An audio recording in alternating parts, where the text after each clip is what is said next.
Saya nak keluar ni, nak cepat. Mau ke mana, Puan? Mau pergi biasalah wanita ni dia ada pergi apa, cabut bulu ketiak. Waxing orang panggil waxing.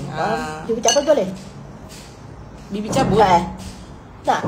Pakai gunting. Bibi cabut bulu ketiak aku? Apa ni? Sampai biar Ana, saya ni ambil saya ni ambil pembantu rumah, bukan hamba. Ini kalau sampai ketiak aku pun nak cabut, dahsyat sangat dah macam ni. Macam ni bulan-bulan gaji 3,000 lah. Boleh? Takutlah kita. Kau ada duit. Agak-agak lah sampai ketiak pun nak cabut kan. Ini kan free Puan, untuk Puan yang bagai. Ya Allah, takutlah kita. Sayang. Cabut bulu kaki. Boleh? Macam ada pula. Bik jangan macam ni, Mik. Saya risau. Saya risau. Tak balik kau nanti kan Indonesia.